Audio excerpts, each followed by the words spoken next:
So we are live on Facebook. I'm here with Chris Thomas at Fusion Odyssey on Instagram. He's an 8-year NFL wide receiver, San Diego Chargers, San Francisco 49ers, Washington Redskins, St. Louis Rams, Kansas City Chiefs, and he is a Super Bowl champion. He now owns and runs Fusion Odyssey, where he teaches athletes of all ages how to unlock their most powerful weapon, the mind. Coach, thank you so much for your time. Now, people may be wondering, what the heck is an NFL Super Bowl champion doing on a baseball channel here?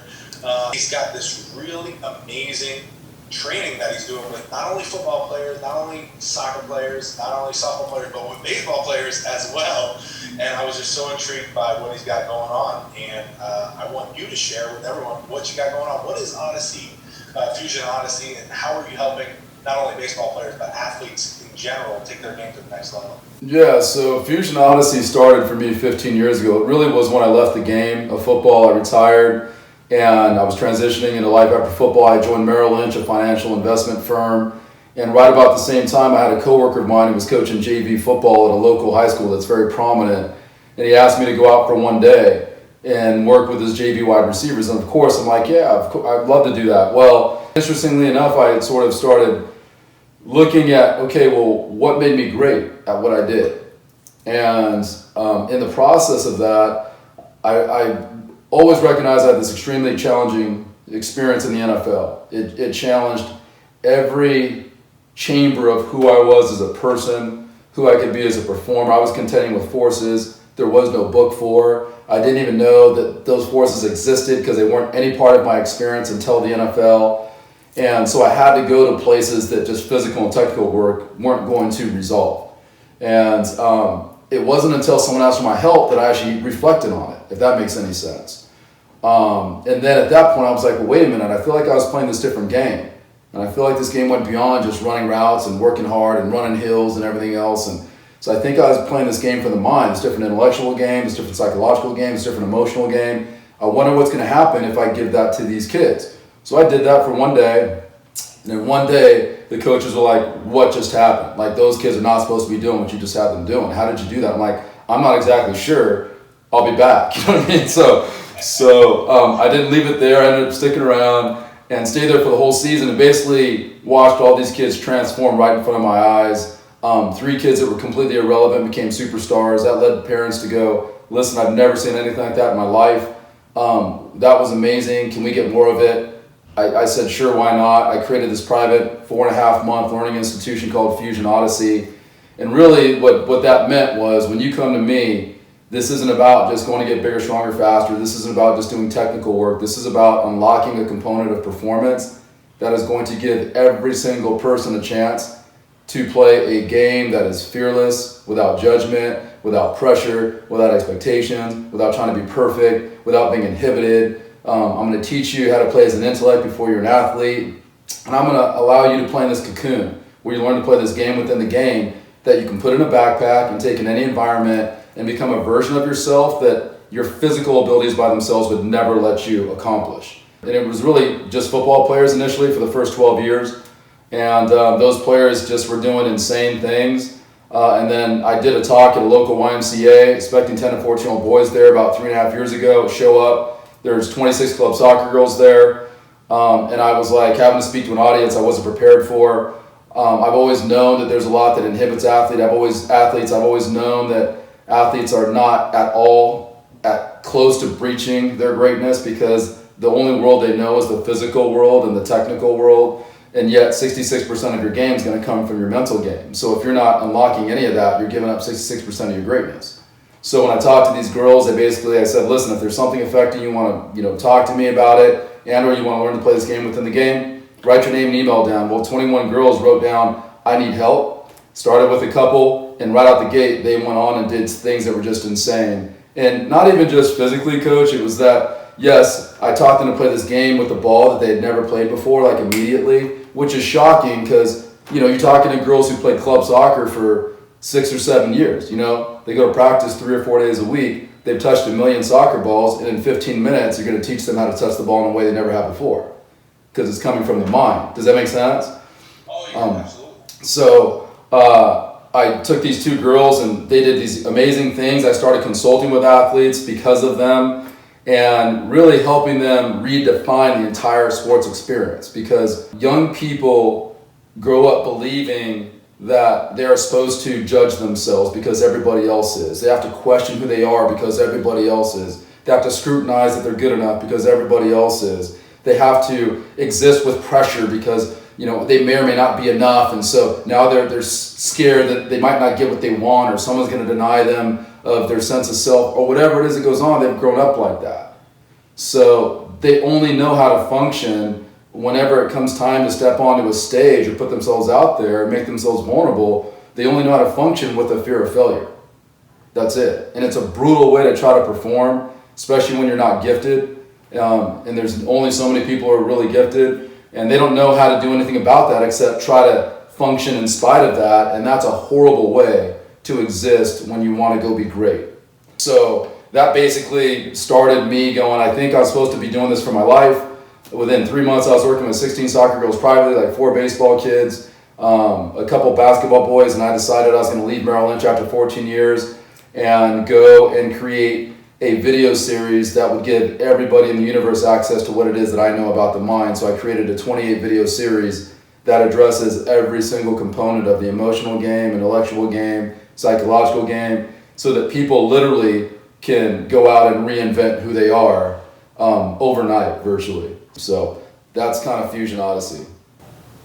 That is so cool. And I know from my own experience the power of that. You said instant disruption or change of path, because I played just like you said. I had the fear of failure for a long time. Luckily, I had the talent. Like you said, some guys aren't lucky enough to have the talent. But I played that way all the way until my junior year of college. Why is it so important that these players unlock that? I want to say unlock, because that's really what you're doing, is unlocking this special place in their brain. Why is it so important that they do it? And like, can you take us through some of the process without giving away too much of what you do? Sure, yeah. Well, it's critical because I've never met an athlete that doesn't want to go out and maximize their success on the field, right? And that doesn't discriminate. It doesn't say, well, that's only true if you're a great naturally gifted athlete, right? It doesn't matter if you're the most remedial recreational athlete. If your parents stuck you out on the soccer field or stuck you out on the baseball field or put you on the basketball court, no one goes out there saying, I hope that I'm terrible today.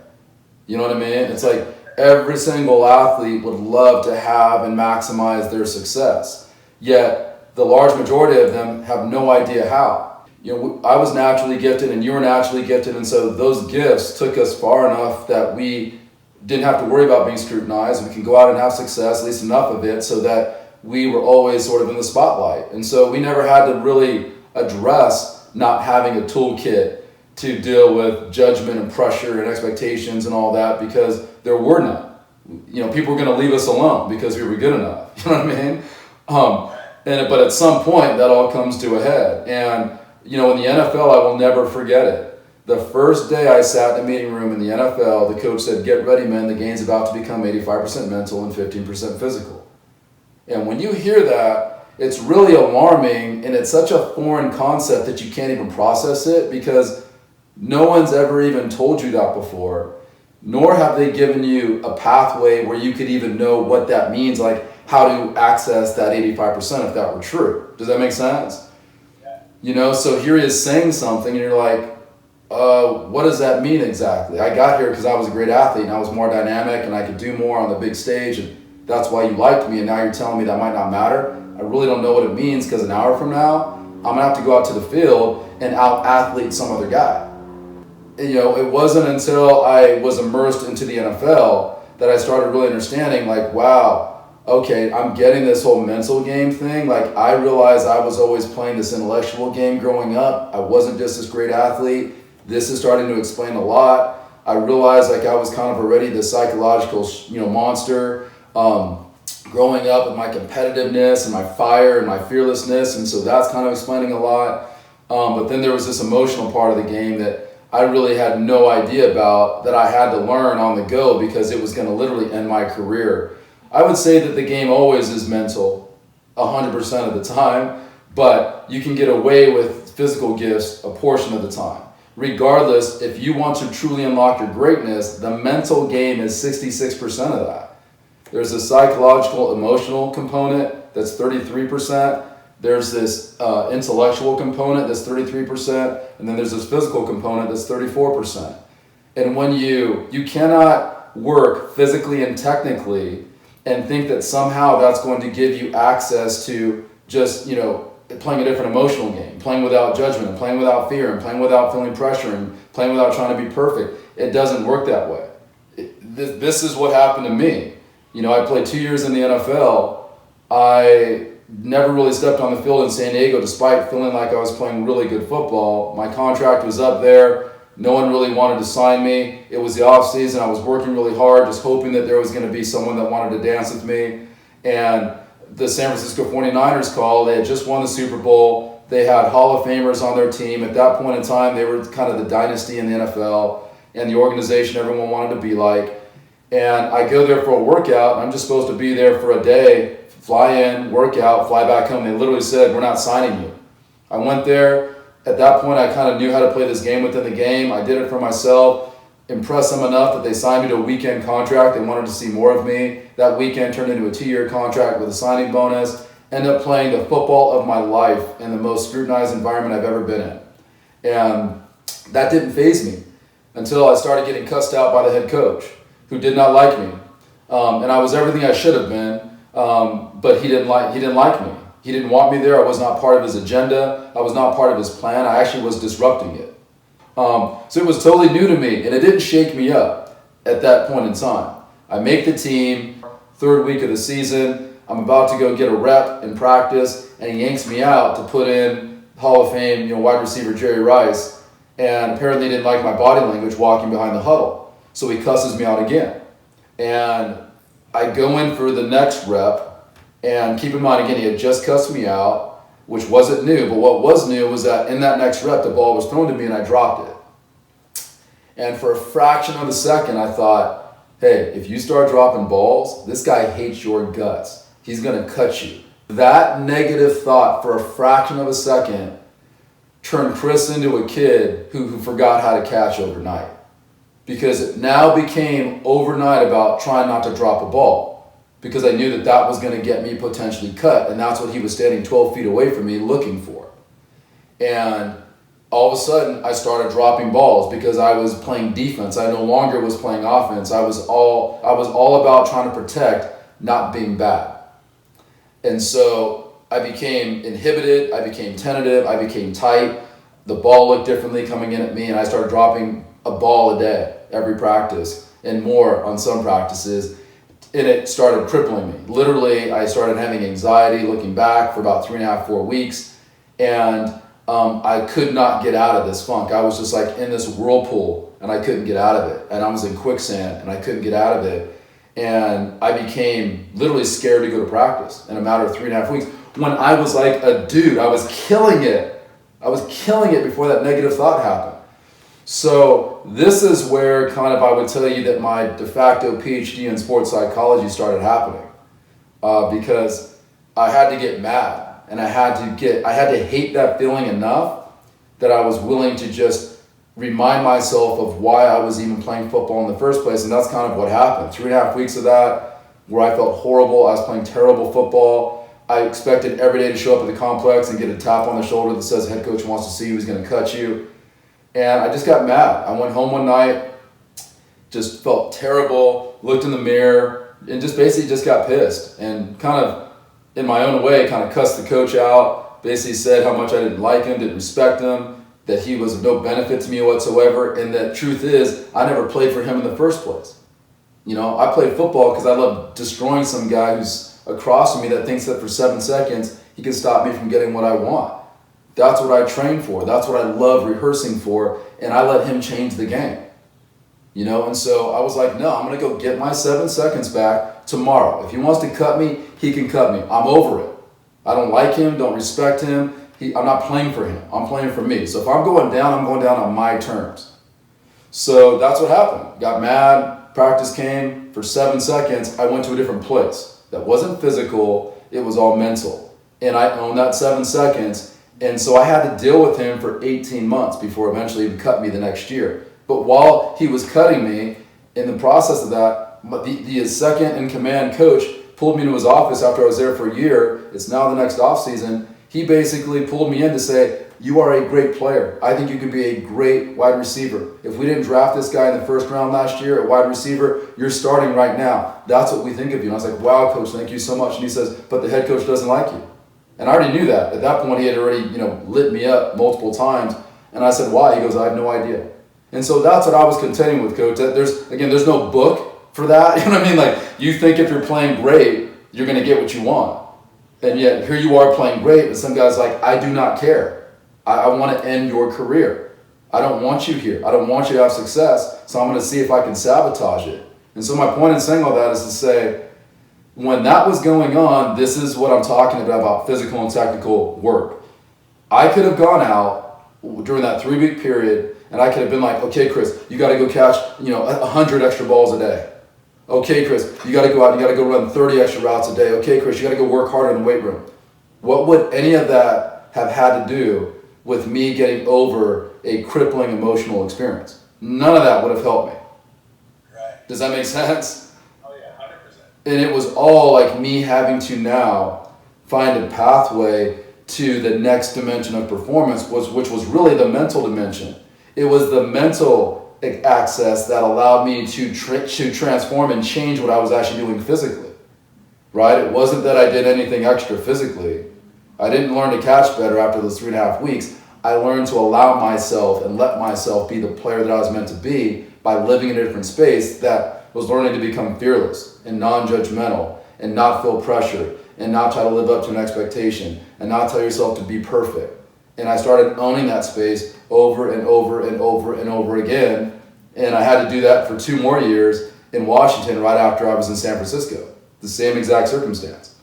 So that's kind of what I understood about the mental game. And that's the thing that's so hard for athletes. I mean, I'm watching documentaries now where I'm watching professional athletes come out and talk about the abyss that they're in emotionally. And these are the best players on the planet at their craft, which should tell everybody something who's playing a sport. These are the best athletes at what they do, and they're coming out saying, I had a panic attack. They're coming out saying, I have anxiety, I'm depressed, I don't know how to deal with the pressure, I don't know how to deal with this fear of failure, I don't know how to deal with the judgment, especially with social media, so prominent in our lives. I don't know how to deal with that. And it's now overwhelmed me. And that's what happens. It just chips away at you until finally one day you're up to your chest in quicksand and you can't breathe. That's what happens because you've never been given a toolkit. You've just been thrust into an environment where you're like, I'm going to make myself vulnerable to you judging me when I go out to the stage of athletics. Whatever that stage is. It could be pony baseball. It could be the NFL. It could be MLB. It could be college. I'm going to make myself vulnerable and trust that you won't violate that by judging me or telling me that I'm not enough, and then people tell you that you're not enough, or you feel that way yourself because you just grown up expecting that you're not enough, and eventually that weight becomes so heavy that it buries you until you break. And so I get that because I was in that environment. The difference is I was built to be able to withstand that and figure out how to get beyond it, and then I accessed this whole other world that I was like, whoa, my goodness, this is where every athlete deserves to exist, assuming that they truly care about being great. If you don't, then you will never access the 66% that's going to change everything about how you play the game. And that's what's so cool is that when you access the mental space, literally it's going to change what you allow yourself to do physically and technically. Right? You're not going to try to do something. You're going to let yourself do exactly what it is you want to do because you're going to create a different connection with your action, which creates a different feeling with my action. And it all starts with having a different intention with an action. Right? It's the intention that creates a different connection. The connection creates a different feel. The feel creates the ability to fix. Well, once I know that I can fix anything that's going on in front of me, then what else is there to judge? There's nothing that I need to judge. I'm just an observer because I'm like, I know exactly why that happened. Give me the ball and I'll show you how I can fix that.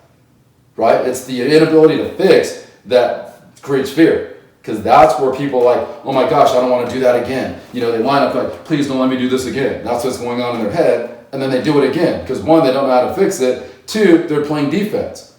So that negative thought is just creating a self-fulfilling prophecy. You know what I mean?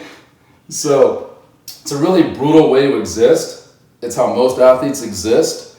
And they don't even understand that there's a place that they can go where they don't have to live like that, right? They can change every definition of anything they've ever felt that was negative in their lives literally overnight. That's well said, man. And that, you know, the game of baseball is such a game of failure too. Like the best players in the game are failing 7 out of 10 times. How is some of this your training? How are you working with baseball players? Because I saw a really cool video you shared with me with some of the pitchers where they were just nailing this ball off the tee, and I believe they had their eyes closed too when they were doing it, or on some of the throws, and they're just smoking this ball off of the tee, and you could see in their reactions that they were just like so shocked that they had just unlocked this mental part of their game that they never knew existed or never knew how to access. So how are you taking some of your training and working specifically with baseball? Yeah, well, I love baseball just because I think there are so many interesting nuances about it, because everyone does say that it's a high failure sport, particularly when it comes to hitting, right? And you just remind me, Coach, one of the things that I never use is the word failure anymore. I never use that because actually I've never used it, period. I always use falling short. And there's a reason why I use falling short, which I explained in one of my videos, but it changes immediately how someone will allow themselves to go out and perform when literally you change just that one word and they create a different definition around it. It literally can change someone in overnight by just changing failure to falling short and then literally never thinking about failure again, because it's really an inappropriate word based on what you're doing. But one of the things that I do is I immediately teach this game within the game. One, it forces you to hyper-focus in a way that just taking hacks never does. Two, when you hyper-focus, then you do what you do with a different intention. Three, when you hyper-focus and do it with a different intention, there's a totally different connection to what you're doing. And we're not playing a game like, hey, let's just go hit the ball. We're playing a game of the ball needs to do this every single time you swing the bat. It needs to sound like this, it needs to feel like this, it needs to look like this. For every one of the pitchers that I was working with, these were pro guys. I was asked to go speak to 16 professional baseball players by their longtime baseball agent, Paige Odell. And after that, I gave them the chance to work with me. Well, 14 of the 16 guys were like, I want to work with you because I want to know what you're talking about. And I was able to work with 7 of them only just because of time constraints. And one of the things I had them do was sit on their butt and go throw this cone. Well, they struggled immediately. Why? Because they're all used to pitching. Like, I don't want you to pitch. I want you to connect. The first thing that I do is I try to make it a mechanical thing. And I'm like, well, if it was a mechanical thing, then why do 100 pitchers have 100 different variances in how they pitch? And they're just like, whoa, that's so true. I'm like, I want you to connect to this, because this you can put in a backpack and take anywhere you want. So what happens almost immediately when you teach them that, they start missing the ball by that much. And now it's not like, oh my gosh, I don't want to miss the ball. It's like, it's like throwing a dart at a dartboard. You're like, oh, I want to hit that ball so bad. Give me another dart. I want to hit the bullseye. You know what I mean? Give me another ball. I want to hit that ball. And so they start playing this game where there's no judgment. It's all about connection. It's like all I care about is for this one moment, owning that game you just had me play. We play these small microscopic games because the reality is this: if I can get you to play this game, we're in the process of teaching you how to be exponentially better, producing results that you've never had before way more consistently. If I can get you to do that, and I can get you to win games that are that big over and over and over again that connect you to that game, and you can put that game in a backpack and create it yourself, then the reality is I'm asking to win a game that big. You need to win in a space that's that big. And so what we're really doing is when you learn to own this game with hyper-focus and intention and connection and feel and the ability to fix, well, when you're off and you're off by 10 or 15%, you're still in this space like this. This is a space where you need to win. Well, when I'm off by 10 or 15%, I'm still within the parameters of where I need to win. If I'm off by 20%, I'm still in the parameters of where I need to win. So literally you're creating a margin for error that nobody else has. No one. They can't compete with you. And that's what the pitchers were feeling. I mean, one of the pitchers you saw, I didn't even know him. He was there at the talk. I worked with some pitchers one time, and then he joined us the second time, and I only knew him as like this big guy who threw hard. And one of the things we did immediately was we closed our eyes to 12 yards away, and we were throwing to each other, playing a game to put the ball in each other's chest. Well, why did we close our eyes? Because it activates Phil. He was all over the place, bouncing balls and throwing them all over, and he couldn't even come close. And then I created the connection for the first time with him because I really kind of wanted to see where he was. And then we start pitching from the mound. And one of the things I asked them all to do was at some point early on was close their eyes. Why? Because it activates feel and it activates connection. It no longer is about your mechanics. Everything is about feeling this, right? I'm feeling this. I'm owning this. And there's 3 of those guys who pitched the day before, and between the 3 of them in an hour and a half, they might have hit the ball off the tee with their eyes open 4 or 5 times together between the 3 of them. This guy, he hit the ball with his eyes closed 80% of the time. And not just eyes closed fastball, eyes closed throwing off-speed pitches and stuff. He hit the ball off the tee 10 times out of 22 pitches. And that is like off the charts. And I didn't know him. And by the 4th time that he did it, I mean, the other guys did it too, and they were equally amazed. I mean, it was insane. And in that video, you might have heard them say, like, one guy's like, dude, I think you're like a miracle worker. This is crazy stuff. But I asked him after he hit the ball at the tee, like the 4th time, I'm like, dude, I don't know you. Are you that accurate? Are you usually this accurate? No, never in my life. Crazy, right? I've always been known as the wild guy. It's crazy how fast the mind takes you, right? Ridiculous. I don't think in a game ever in my life have I thrown like 4 straight pitches down like where I wanted. You know what I mean? It goes to show you how fast you can activate the mind and how dramatically it changes what you actually do physically, right? Because they've thrown 20,000 bullpens and they've worked with, pitching coaches forever and they've been working on their arm forever. Well, how can you change someone in a day? By unleashing the mind, because it's going to change the game you actually play with your arm and your hand and the ball. And you're going to create a different game. It isn't about make sure your knee's here, make sure your step's there, make sure I'm doing that. It's not about that, dude, when it's all said and done. Yes, you have to do that stuff because that's 34% of your game. But if you want to go to another level, the 66% exists from the mind. But the great part about it is the mind is level 2. If you can access the mind and unlock the mind, it immediately trickles down into what you do at level 1, and that's the physical action in your sport with you and your instrument. I didn't learn and read this stuff in a book. I mean, I lived this at the highest, most scrutinized level of sports, and I was the laboratory experiment. You know what I mean? Like, I am the one who figured this out on my own because I had to if I was going to sustain success where people didn't want me to have it. So you're getting it from someone who didn't read it in a book. I lived it. So I know the power of it in you interpreting this and infusing this in an actual action. If you really care about being great, you have got to unlock the mind. It's too big a part of your performance. It's 66% of your game. Does that make sense? Oh yeah, for sure. And it's funny because I would love to be the guy to stand next to that guy when someone asks, "Who's your pitching coach?" "Oh, he's an NFL wide receiver." Yeah. And they were tripping. What was funny was I know that they were tripping when they heard me. It was one thing. When they saw me, it was another. And one of the guys kind of said it at the end when we were interviewing. And I said, "Tell me how this was." He goes, "Well, listen, when you first talked about this, I mean, if I didn't know you, not just a parent, I would hear you and be like, this guy's crazy." You know what I mean? And he goes, it's kind of like Bill James when he came out with the whole sabermetrics thing. You'd be like, it's so next level that you'd be like, this guy's crazy. He said, but then you come out here and you work with you, and after one time you're like, this guy's a miracle worker. And he said, and it's not just that you talk about it, Chris, you don't play baseball. I watched you get on the mound and no warm-up, literally demonstrate hitting the ball off the tee and what we were going to do, and you missed it by 4 inches, and you didn't even warm up, you haven't even done it, and I watch you close your eyes and play the game on the chest. I watch you do this stuff, and the reason you can do that is because you completely understand the role the mind plays in transforming what you do physically. He's like, so it's not that you know it, like literally you came out here and you did it to demonstrate it. So it says so much about how you totally understand how that connection works. It's going to allow you to fall in love with performing again. because the sports was meant to be a mechanism for discovery. It was meant to be fun. And for so many people, it's not fun.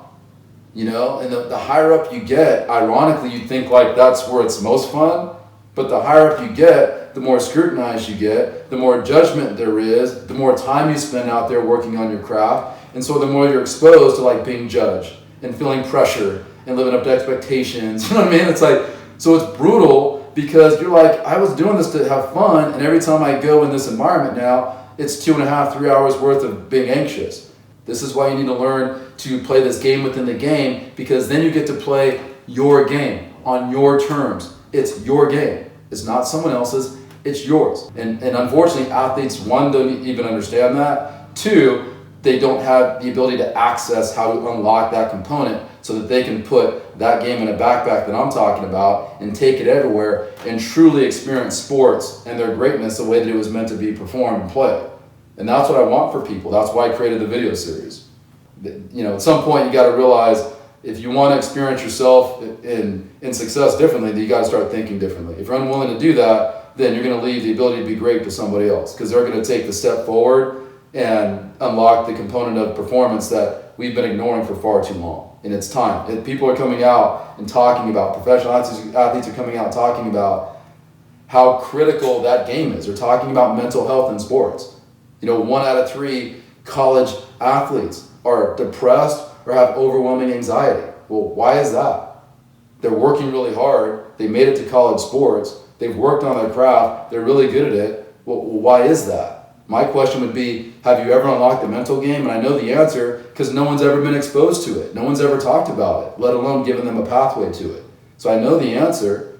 You know, if you just spent 12 years working on the mental game in addition to your technical game, that statistic would not exist. So I want to help athletes experience themselves and success differently. That's how they do it.